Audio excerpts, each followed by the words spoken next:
नमस्कार दोस्तों, आपका स्वागत है उर्वशी अप्सरा साधना के अनुभव भाग 2 में। मोहन कुमार आगे लिखते हैं, गुरुजी आपने जिस तरह कहा था वैसी मेरी साधना शुरू थी।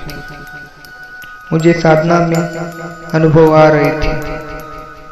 मेरी साधना के 15 दिन पूरे हो गए थे और 16वें दिन साधना करते वक्त अचानक मेरी रुद्राक्ष की माला टूट गई।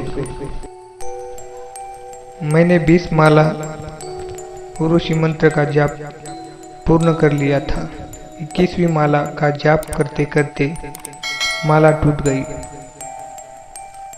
तभी मेरे पास दूसरी रुद्राक्ष की माला नहीं थी, तो मैंने ध्यान लगाकर 15 मिनट ज़्यादा उर्वशी मंत्र का जाप किया। ऐसा माला टूटने का अनुभव उस दिन मुझे आया। बाद में मैं घर लौट आया और दूसरे दिन पड़ोस में रहने वाली लड़कियां जो मुझसे कभी बात नहीं करती थी, वो अचानक मेरे घर आई और मुझसे बातें करने लगी। उर्वशी साधना से मैं सुंदर दिखने लगा था और एक लड़की जो हमारे गांव की सबसे सुंदर लड़की थी, उसने मुझे लव लेटर भेजा, जो मुझे कभी देखती भी नहीं थी। साधना के 18वें दिन जब मैं अपने खेत में रात्रि में पीपल के पेड़ के नीचे साधना कर रहा था, तभी एक परछाई मेरे चारों तरफ घूम रही थी। जब मैं घर लौट रहा था, तभी एक औरत की परछाई जो मेरे इर्द गिर्द घूम रही थी, वो मुझे फिर से दिखाई देने लगी और वह परछाई मेरे घर तक मेरे पीछे पीछे आई। तभी मैं बहुत डर गया था।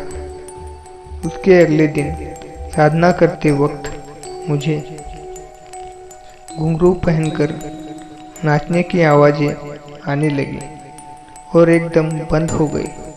कुछ देर तक आवाज़ नहीं आई।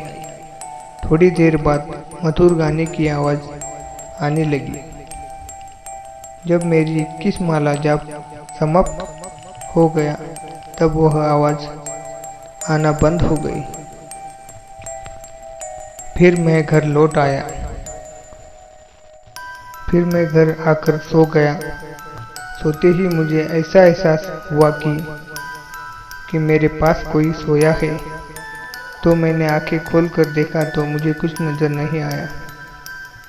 मुझे लगा कि मुझे भ्रम हुआ है। थोड़ी देर के बाद फिर से मुझे वही एहसास हुआ कि मेरे पास कोई तो सोया है और वह मुझे आलिंगन और चुंबन कर रहा है। तो मैंने देखा कि कमरे का दरवाज़ा खुला है और मैं उठकर पलंग पर बैठ गया। तो मुझे कमरे से बाहर जाती परछाई नजर आई और पायल की आवाज़ सुनाई देने लगी। तभी मैं डर गया और अपने कमरे का दरवाज़ा बंद कर लिया और महामृत्युंजय मंत्र का जाप करने लगा। उसी दिन मैं रात को अपने खेत में साधना करने जा रहा था। तभी अचानक तूफान शुरू हो गया और तूफान ऐसे तेज शुरू हो गया कि सांस लेना मुश्किल हो गया था। ऐसी धूल उड़ रही थी। तो भी मैं अपने खेत में पहुंचा और पीपल के पेड़ के नीचे बैठकर मैंने साधना शुरू की। 2 माला जाप करते ही तूफान रुक गया। उसके अगले दिन जब साधना का अंतिम दिन था, उस दिन जब मैं साधना करने अपने खेत में पीपल के पेड़ के नीचे जा रहा था, तभी मुझे रास्ते में एक औरत मिली। मुझसे बोलने लगी कि साधना छोड़ दे वरना तुझे मार डालूंगी, और मेरी आंखों के सामने गायब हो गई। तो भी मैं साधना स्थल पर पहुंचकर साधना करने लगा।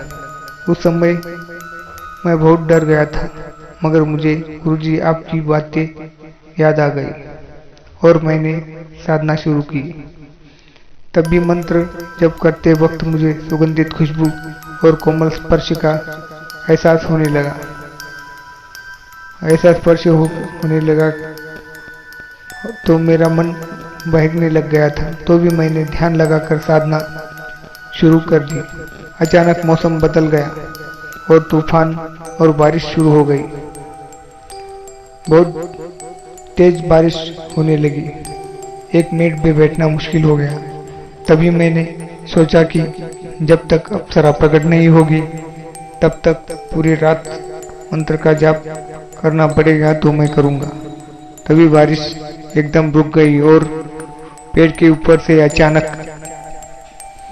हंसने की आवाज आने लगी और पेड़ से कोई गिर गया ऐसी आवाज मुझे आई।